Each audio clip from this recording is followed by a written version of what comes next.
Muy buenos días, bienvenidos a este tiempo devocional Tu Palabra para encontrar el camino. Hoy es 12 de noviembre del 2025.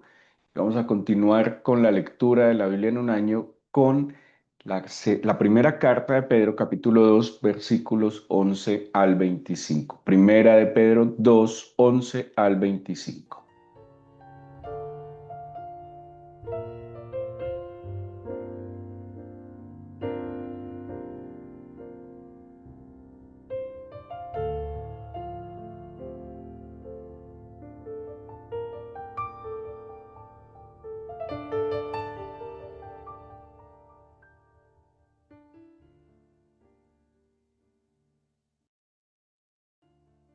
Una de las maneras de leer el Nuevo Testamento, que hay diferentes maneras de leer el Nuevo Testamento, dependiendo también como de la postura crítica con la que se haga.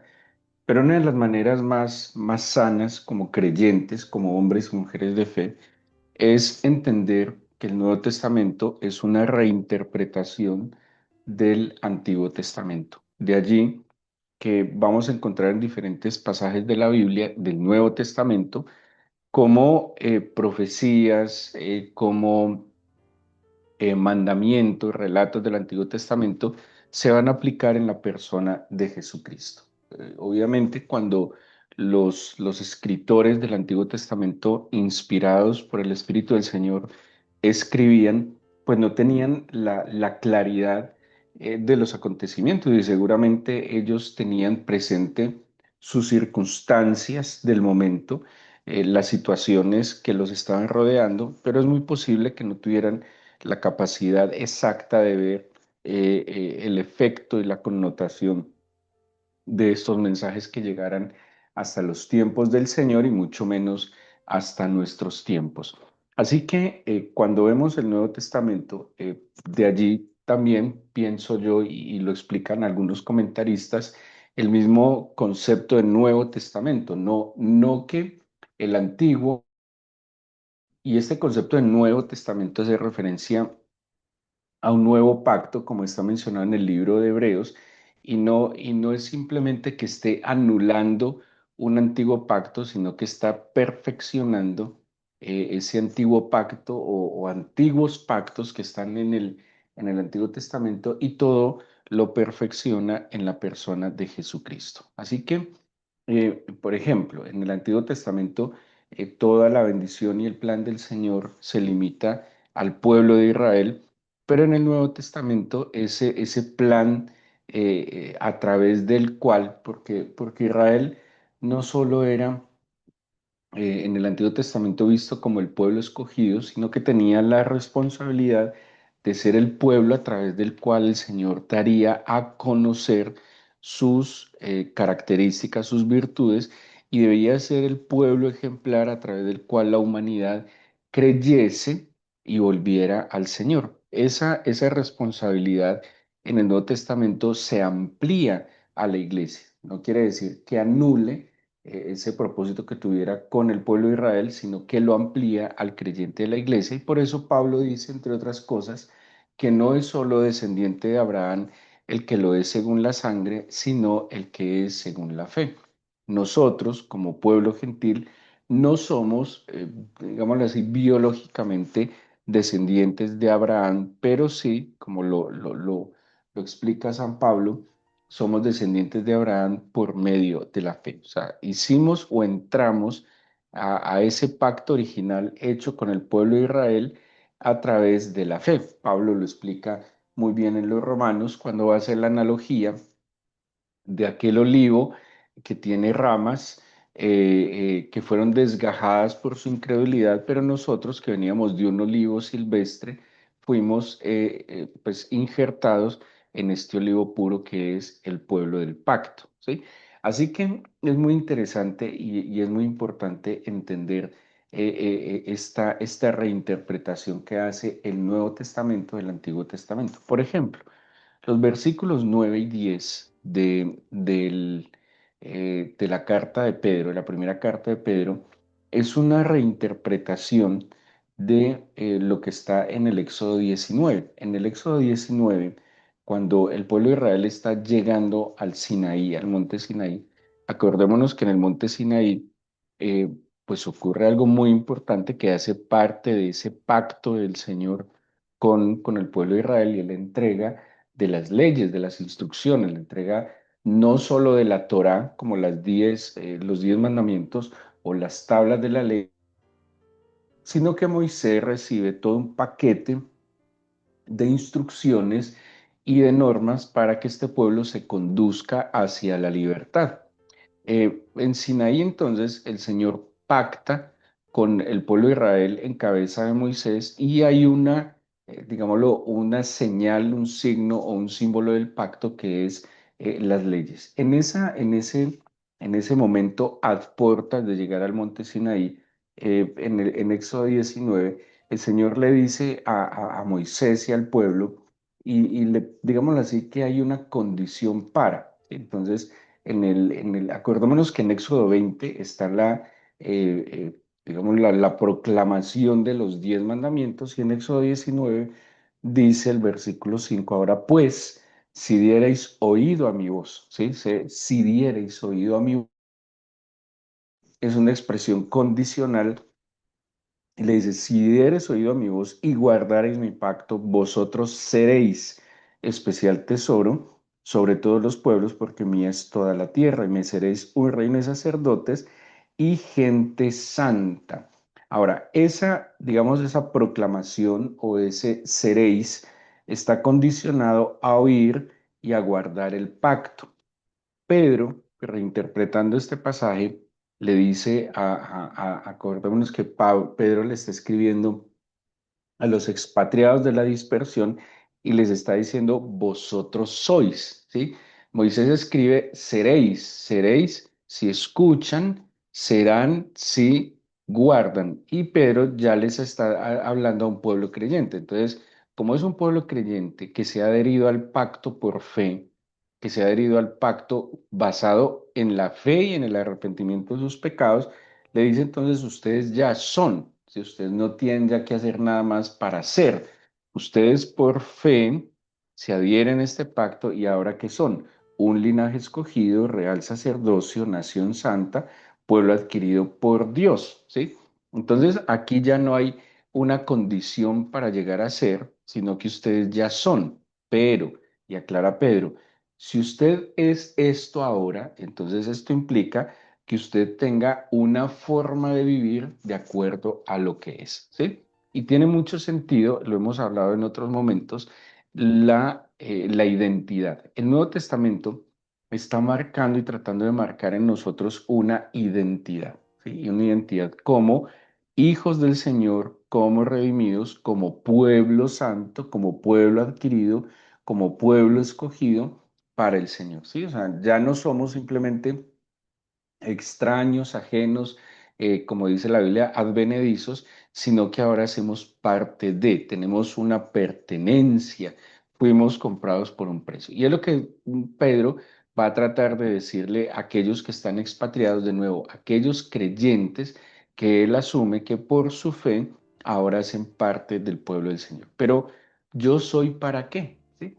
O sea, yo me identifico como para qué. Entonces empieza a decirles: para que anuncien las virtudes de aquel que los llamó de las tinieblas a su luz admirable. Y esa expresión es la que va a desarrollar Pedro a partir del versículo siguiente, o no, o desde ese mismo versículo, desde esa expresión, hasta el final de la primera carta. ¿Sí? Entonces, ¿qué son ustedes? Ustedes son ahora un pueblo escogido, un linaje escogido, un real sacerdocio, una nación santa y un pueblo adquirido por Dios. Eso somos nosotros. No solo somos simplemente pecadores arrepentidos, es verdad, todos somos pecadores arrepentidos. No solo somos personas necesitadas que sin Dios no somos nada, eso es verdad, pero más allá de eso, por la obra de Jesucristo en la cruz, nosotros pasamos a ser un pueblo escogido, un pueblo, una nación santa, un real sacerdocio, y eso demanda de nosotros ¿qué? Que anunciemos las virtudes de aquel que nos llamó de las tinieblas a su luz admirable. Ahora pasa algo. es muy difícil que podamos vivir de cierta manera, que podamos actuar de cierta manera, si en nuestro interior no hay una convicción profunda de lo que verdaderamente somos. O sea, es cierto, y en eso hemos sido tal vez enseñados por tradiciones de toda la vida, en mirar mucho nuestras conductas, ¿sí? Entonces, hemos visto la escritura como un manual eh, digámoslo así, manual de convivencia, un manual ético y moral, donde nos dice qué es lo que debemos hacer y qué es lo que no debemos hacer. Pero es muy difícil el hacer o el no hacer cuando no hay una convicción profunda en el corazón de lo que nosotros somos, ¿sí? Es muy posible y es muy, pues, también complejo porque estamos tomando también la obra de Cristo y las instrucciones del Nuevo Testamento como si estuviéramos bajo el yugo de la ley, solo que, perdón, es como si hubiéramos cambiado de idea, pero estamos tomando la misma postura de que hay que seguir estas normas A, B, C, D, E, ¿sí? X normas, y pues tratamos de obedecerlas porque toca y se vuelve algo ajeno a nosotros. Hay algo que la Biblia nos advierte y es identifíquense como hijos. Pablo lo dice también mucho en sus cartas, en el mismo Evangelio, que entendamos que ahora somos nuevas criaturas, lo menciona Pablo, por ejemplo, que somos hijos, que ya no somos ajenos, que hemos sido adoptados, que tenemos una nueva vida, ¿sí? Eso también lo habla, Pablo compara el viejo hombre y el nuevo hombre, y tiene que ver entonces con identificarnos. Cuando yo en mi corazón, en la profundidad de mi ser, sé lo que soy, ya el obedecer y el actuar no es algo externo a mí, ¿sí? No es algo que simplemente estoy tratando de seguir unas normas, sino que hace parte de mi vida, ¿sí? El que tiene una convicción, el que se identifica como tal, pues de esa manera va a actuar, ¿sí? Es como el que entiende que se casó. Una cosa es ser soltero, otra cosa es ser casado.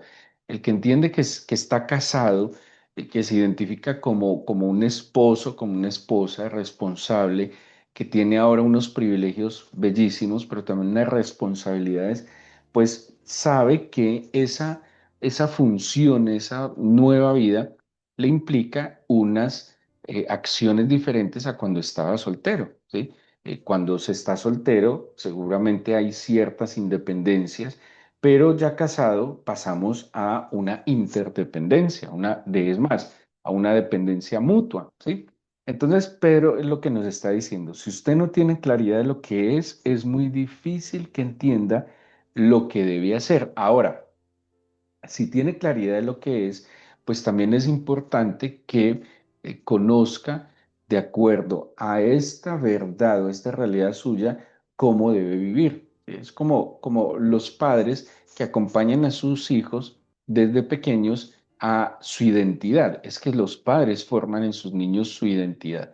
Ahora este problema serio que tenemos de las llamadas autopercepciones y de esta ideología de género tan peligrosa y tan demoníaca, que los padres ya no acompañan a sus hijos en su proceso de identidad, sino que se lo están dejando a la sociedad, a las redes sociales y a una cantidad de corruptos en su mente que están dañando y deteriorando a nuestros hijos, ¿sí? Porque el papá y la mamá en unos procesos normales y de acuerdo pues a lo creado por el Señor, están acompañando a sus hijos en su formación integral, entre otras cosas, están ayudando a formar una identidad, no solo como hombres y como mujeres, sino también en el caso de los creyentes como hombres y mujeres, hijos del Señor. Ahora, todo lo que viene aquí en adelante es como si Pedro planteara una tesis. ¿Cuál es la tesis? Como usted es honesto, tienen el deber y la responsabilidad de anunciar las virtudes del que los llamó de las tinieblas a su luz. O sea, ustedes ya no están en tinieblas, ahora están en luz. En el 10 les va a decir, ustedes antes no eran pueblo y no habían alcanzado misericordia. Ahora, además de que son pueblo, han alcanzado misericordia. Entonces, tres cosas, o más bien 7 verdades les plantea. ¿Cuáles son las 7 verdades? Son linaje escogido, uno, son real sacerdocio, dos, son nación santa, tres, son pueblo adquirido, cuatro, luego les dice, bueno, de nuevo les va a decir, son un pueblo, el pueblo del Señor, y han alcanzado misericordia. De acuerdo a eso, anuncie las virtudes. Pero si yo no tengo claridad de lo que soy, va a ser imposible que yo pueda anunciar estas virtudes. Entonces, va a plantear algunas virtudes que debemos manifestar, ¿sí? La responsabilidad que tenemos de mostrar esas características del Señor en nuestra vida. Entonces, les empieza a decir en el 11, por ejemplo, les pido como extranjeros y peregrinos que se abstengan de los deseos carnales que batallan contra el alma. Entonces, cuando yo sé lo que soy, ¿sí? Yo voy a estar, y eso lo habla la Biblia, entiende que estoy expuesto en el mundo porque mis sentidos están estimulados por el mundo y pues generan en mí deseos. Cuando habla de deseos carnales no es solo lo físico, sino que la mayoría de los deseos físicos provienen del alma. El mundo que nos rodea nos está planteando necesidades y nos está, digámoslo así, inoculando en nuestra mente necesidades que no son necesariamente verdad, ¿sí? Y en esos deseos, pues dice Pedro, pues absténganse de tantos deseos que van más allá de lo que son las necesidades, ¿sí? Batallan dentro de ustedes, pero como usted es esto y se sabe amado, se sabe perdonado, se sabe salvo, se sabe restaurado, pues obviamente no sucumba ante todos estos estímulos que lo van a llevar a la perdición. Entonces dice, absténgase. Dice el 12, mantengamos buena manteniendo buena vuestra manera de vivir entre los gentiles, para que en lo que murmuran de vosotros como de malhechores, glorifiquen a Dios en el día de la visitación al considerar vuestras buenas obras. Es muy coherente también a lo que habla Santiago, que Santiago nos muestra, nos hablaba mucho de la fe en acción, ¿sí? Y esa es la fe, que la fe se tiene que evidenciar en acción. Y las buenas obras pesan más que las muchas palabras, ¿sí? Discursos, no, pues para hablar, para dar discursos es muy fácil, pero de verdad el peso de la coherencia no está en lo que se dice, sino en lo que se vive. Entonces, por eso la Biblia exhorta tanto a que lo manifestemos a través de buenas obras. Dice el 13, por causa del Señor, someteos a toda institución humana. O sea, la Biblia nos exhorta a tener respeto y acato ante las autoridades. Y eso ya lo hablaba en días pasados. No necesariamente tengo que obedecer todo lo que una autoridad me diga. ¿Y cuál es el punto de inflexión en la obediencia? Pues que lo que contradiga la voluntad del Señor digamos, los principios espirituales, pues no lo voy a obedecer. No voy a obedecer una autoridad que me diga robe, mate, quite, haga daño, porque todo eso está en contra de los principios del Señor. Pero la actitud de sujeción yo la debo mantener, ¿sí? O sea, respeto, acato a todas las autoridades. Eso también lo plantea Pablo, por ejemplo, cuando escribe a los romanos. Habla de sujeción a los gobernantes. Dice el versículo 15, porque esta es la voluntad de Dios, que haciendo bien hagáis callar la ignorancia de los hombres insensatos. También nos exhorta, vivamos como libres, pero no como aquellos que tienen la libertad como pretexto para hacer lo malo, sino como siervos del Señor. ¿Sí? O sea, seamos libres. O sea, el ser humano generalmente está actuando, digámoslo así, mm, obligado a, ¿sí? Porque siente deudas morales, se siente presionado socialmente. O sea, yo soy libre, a mí el que me perdonó, el que me amó, el que me liberó, el que me da, es el Señor. O sea, yo tengo que experimentarme que soy libre de todos. Claro, dice la Biblia, no debáis a nadie nada, solo el amaros los unos a los otros. Yo tengo una deuda permanente de amor. pero que esa libertad no sea el pretexto para vivir y contradecir los principios espirituales, ¿sí? Esa libertad tiene un marco de sujeción al Señor. Yo soy libre de todos, nadie tampoco, o sea, yo no salvé a nadie, pero a mí tampoco nadie me salvó. Debo ser agradecido y humilde, claro que sí, debo reconocer la bondad en las personas, claro que sí, pero mi deuda absoluta es con el que me salvó y me perdonó. Y a los demás, gratitud, honra, respeto, eso nos dice la Biblia, pero nunca estar esclavo de nada ni de nadie. Honrad a todos, dice el 17, amad a los hermanos, temed a Dios y honrad a las autoridades. Luego le habla a los criados. Acordémonos que en la época del Nuevo Testamento había esclavitud, hablábamos de eso un poco en la carta de Filemón, y dice, estad sujetos con todo el respeto a vuestros amos, no solamente a los buenos y afables, sino también a los difíciles de soportar, porque esto merece aprobación. Si alguno a causa de la conciencia delante de Dios sufre molestias, padeciendo injustamente. Pues qué gloria es si pecando sois abofeteados y lo soportáis, pero si haciendo lo bueno sufrís y lo soportáis, esto ciertamente es aprobado por el Señor. Y al final vuelve a mencionar algo que éramos en el 25, éramos como ovejas descarriadas, pero ahora somos ovejas que han vuelto a su pastor, el obispo de nuestras almas. Entonces, aquí Pedro abre una puerta muy interesante de lo que ahora somos, de lo que ya no somos y lo que implica entender lo que somos ahora, ¿sí? Entonces, en diferentes escenarios va enseñándole a la iglesia cómo, digamos, cómo vivimos esa nueva vida que nos plantea en el capítulo 3. Se va a meter un poco más ya con la familia, digamos que el capítulo 2 nos plantea algunos asuntos sociales en diferentes escenarios, pero en el capítulo 3 que lo veremos mañana, ya por eso se va a meter con, digamos, la conducta que debemos tener como esposos, como padres. Esto también está planteado en otros escritos del Nuevo Testamento. Pero de nuevo, nada va a pasar si en lo profundo de nuestro corazón nosotros no entendemos lo que ahora somos, ¿sí? Y cuando yo entiendo profundamente lo que soy, mis acciones son simplemente el efecto y la consecuencia de la certeza o las certezas que tengo en mi corazón. Por eso, como dice la Biblia, tal cual es el hombre en su corazón, tal es él. Por eso habla que de lo que el hombre tiene en su corazón, de eso habla la boca.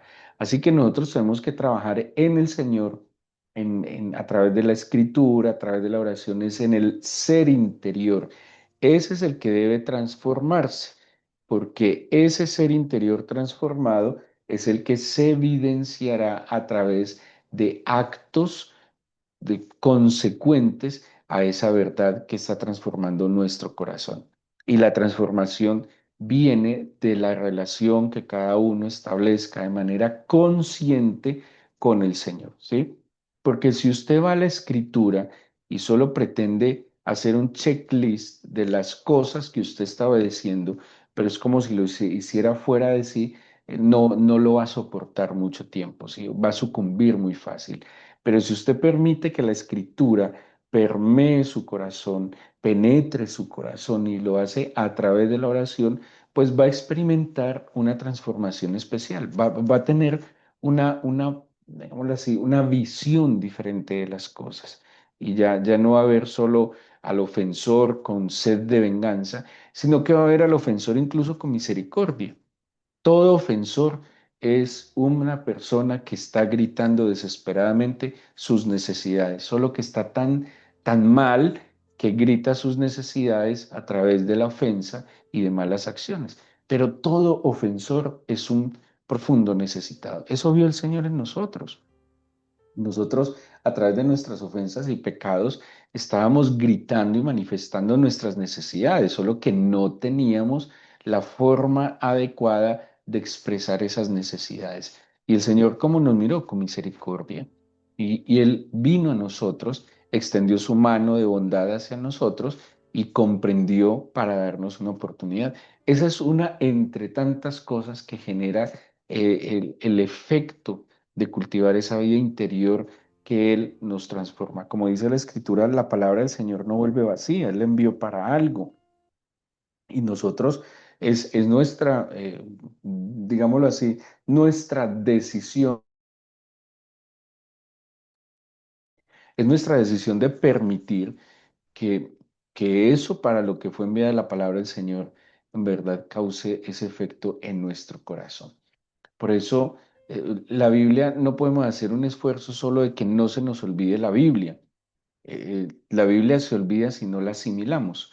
Las palabras del Señor se olvidan si no las comprendemos, si no las meditamos y si no las asimilamos. Si yo veo la Biblia y creo que eso es para otra persona o eso es para otro tiempo, pues nunca se va a quedar guardada en mi corazón. Yo la guardo en mi corazón cuando la comprendo y entiendo que es para mí hoy, ¿sí? Y esto es lo que el Señor nos permite entender, el eterno presente hoy. Esto que nosotros tenemos es para entender hoy. ¿Y qué es? Es simplemente con esto. ¿Qué es usted? Usted es un real sacerdote, usted es un linaje escogido, usted es una nación santa, un pueblo adquirido por Dios, usted es pueblo del Señor. Quédese con lo que es. Y solo piense en lo que usted es durante todo el día en los diferentes escenarios donde va a estar. Y acuérdese que en su trabajo, en la interacción con su familia, que en su soledad, usted es esto. Y solo entendiendo estas 5 cosas de lo que usted es hoy, y que ha alcanzado misericordia, se va a dar cuenta que su postura frente a los diferentes escenarios va a ser diferente. Seguro que no va a actuar de la misma manera, porque esta verdad en mi corazón me permite también ver las cosas pues a través de otro prisma, que es la visión que el Señor tiene para nosotros. Por eso en esta mañana, Padre Eterno, te presentamos de nuevo nuestros corazones y nuestras vidas con temor santo, que sin ti nada somos y que lejos de ti nada podemos hacer. Queremos pedirte que tus palabras se arraiguen en nuestro corazón, que tus palabras, Señor, las podamos guardar. Sé que a veces es muy difícil retener tu palabra porque guardamos otras cosas, porque no dejamos espacio en nuestra mente, en nuestro corazón, para que tu palabra obre, porque está muy lleno nuestro corazón de nuestros propios pensamientos y de las ideas de otros. Yo te pido, Señor Dios Todopoderoso, que, que mi corazón retenga las sanas palabras que salen de tu boca y que en el momento oportuno, Señor, mi mente la reproduzca para poder enfrentar las situaciones de cada día. Permíteme saber siempre que he sido adoptado, que soy hijo, legalmente tu hijo, que he sido comprado por un alto precio, que he sido rescatado de mi vieja manera de vivir y que tú me das la oportunidad, Señor, hoy de empezar de nuevo. Yo te pido, por favor, que nos des tu bendición y te agradezco que escuches nuestra oración en el nombre de Jesús. Amén.